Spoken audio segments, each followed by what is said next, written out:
All right, man, peace.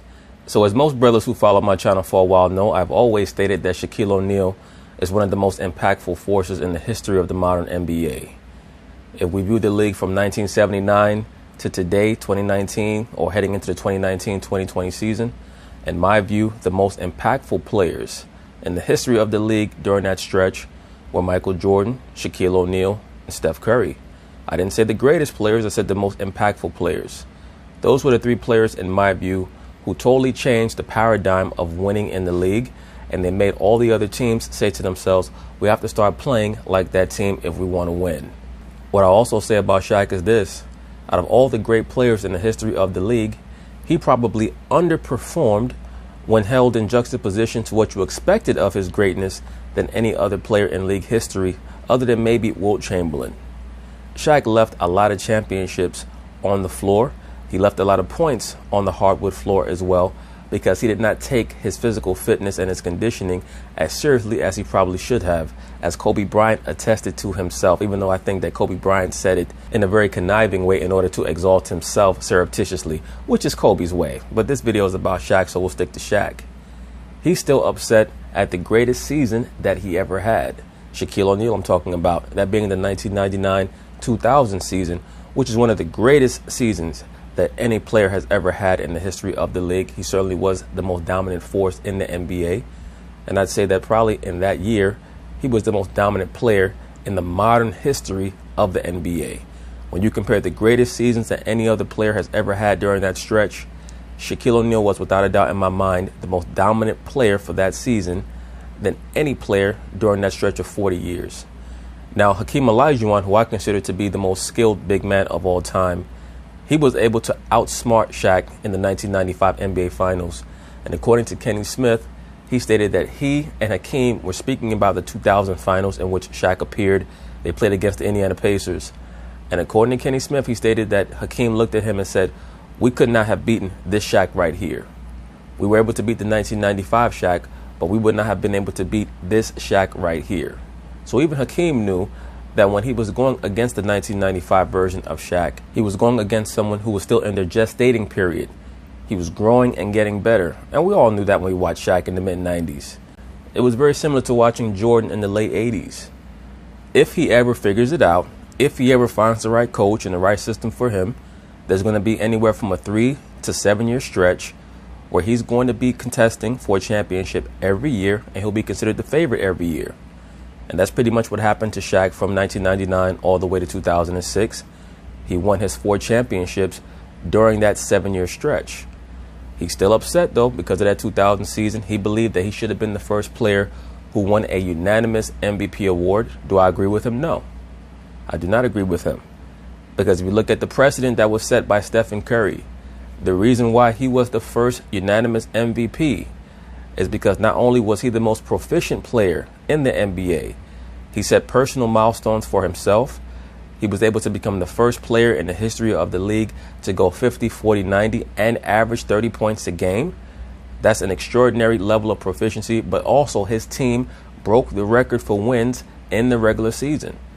So in my personal view, the only other player who really has any type of quibble or squabble with not being the unanimous MVP award winner for that season is Michael Jordan in 1996, who basically did something similar to what Steph Curry did in 2016.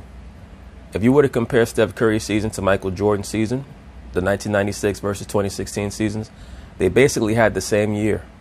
The only difference is that Steph, of course, was more proficient from 3. He had a far higher quantity of 3-point shots made that year. And his team won 1 more game than the 1996 Chicago Bulls won. There are other players who fell 1 vote short of being a unanimous MVP award winner. LeBron James in 2013, Shaquille O'Neal in 2000, I believe Kevin Garnett in 2004 may have been another player who fell a vote short. They all, of course, are going to argue about that, but none of them, in my view, deserve to be a unanimous MVP award winner. For those of you who don't know who Shaq's 1 vote went to, it went to Allen Iverson in 2000, and that vote was given to AI by Fred Hickman, who was a reporter that most of us knew from the late 80s, early 1990s. I believe he was on TNT with Ernie Johnson at one point. He was also on CNN. It was a black dude, hilariously enough, who took away Shaq's vote and gave it to AI. The reason why I laugh about that is because it was also a black reporter who took away LeBron James's one vote and gave it to Carmelo Anthony in 2013. I believe that those cats knew that Shaq and LeBron were going to get the MVP award, and they said to themselves, let me show a little bit of love to this other player. So anyway, they're going to talk about it. I'm going to chime in. Now let's talk about Shaquille O'Neal. One vote short, as you may remember, being named a unanimous MVP in the 99-2000 season. That was, of course, when he was at the Lakers. He had 121 of 100. That's back when Kobe had them bunnies, boy. Good Lord. 22 possible votes, and he's still salty. Take a listen. You were one vote shy of becoming unanimous MVP. Hickman. I was going to ask, you remember his name? Yeah, you hate him. I do. Did you ever talk to him about it? I don't need to talk to him. Has he ever tried to apologize? He voted for Allen Iverson. There's nothing to apologize about. I agree. You apologize for mistakes. You don't apologize for stupid things that you do trying to make waves. And I understand why Shaquille O'Neal is upset, but I'll say this on Fred Hickman's behalf. I don't think that Fred Hickman thought that he'd be the only guy to not vote for Shaq. I'm pretty sure that if he knew that there was a unanimous MVP award on the line, he would have voted for Shaq. And the same for the brother in 2013 who was the lone person to vote for Carmelo Anthony. I'm sure that if both those cats knew that they were going to be the only person to not vote for the MVP award winner, they would have voted for the MVP award winner. Because he destroyed history. Being it wasn't anybody doing close to what I was doing. And I told the world I was going to do that. And they saw it in my eye, they saw it in my face, they saw it every time I played. He messed up history. And then a couple years later, you're going to give Steph Curry unanimous. I love Steph. Steph's my favorite guy. He knows that. But come on. Right, but Shaq, do you know how that sounds when you say, and you're going to give Steph Curry unanimous? You know that sounds like hating because you didn't even have to bring that man's name up. Once again, the reason why Steph Curry was a unanimous MVP award winner is because not only did his team break the record for most wins in a regular season, it was also the level of proficiency with which he played that season on offense. He was exemplary, and the only other player who truly deserved to be a unanimous MVP award winner in the season that he won the award, in my view, is Michael Jordan in 1996. And even he lost a couple of votes.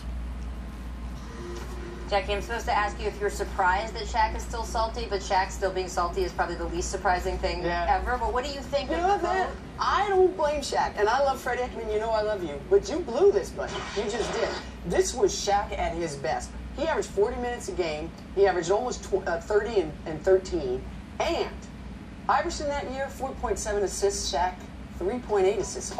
Well, we know if AI got 4.7 assists, about 4 of those assists were by mistake. As many assists. And what Phil Jackson said was, big man, you don't have to practice. You can sit, have your tea, work on the exercise bike. But when you come out, I want you to give me everything. And he did. This is one of the greatest NBA seasons of any player. No doubt about it, especially in the modern era. Ever. I mean, you were on the court against him. Right? Wasn't he? He was unstoppable now. Well, what did that feel like? What was it like?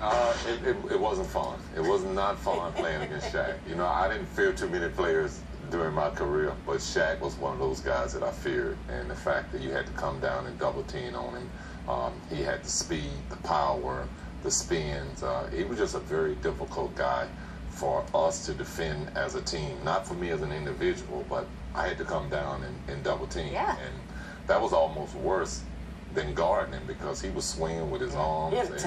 Especially playing against Arvydas Sabonis. Shaq was always trying to make a point of going as hard as he could against Arvydas Sabonis because everywhere you turned in that era from the late 90s into the early 2000s, all the media ever did was speak about the greatness of Arvydas Sabonis.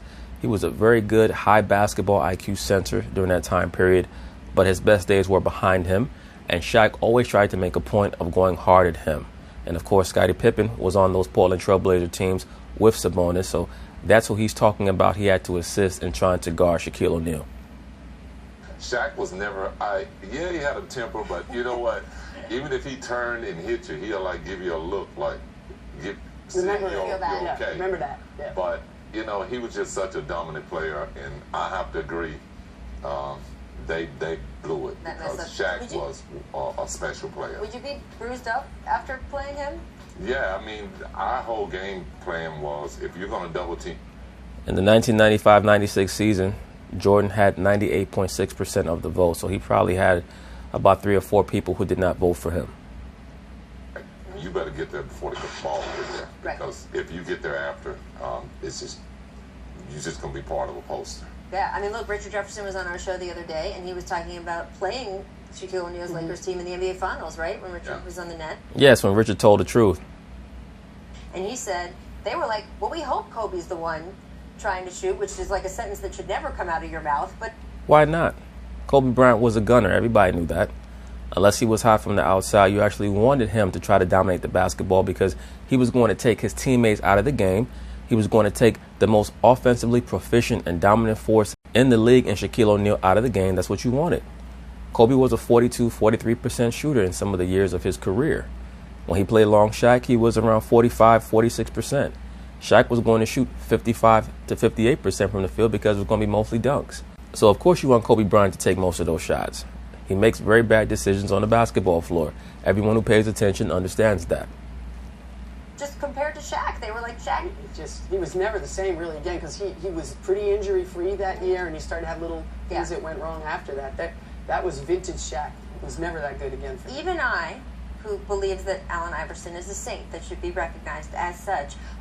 Damn, I hope Allen Iverson hit that. The way this broad talks about him on TV every damn day. Would have said, look, Shaq deserved it that year. I want to know what you think about the fact that Michael Jordan never got a unanimous MVP, that in fact the first player to ever get it took all the way to Steph Curry. I'm not surprised that Michael Jordan never was the recipient of a unanimous MVP vote.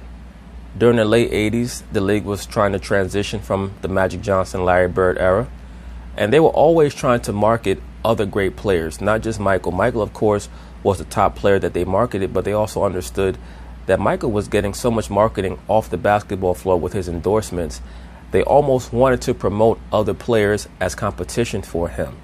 So there was never going to be a year where Michael Jordan just received all of the first place votes or all of the votes, period, in the MVP award. A lot of people forget, in 1990, when Magic Johnson won the MVP award, I think that Charles Barkley finished second.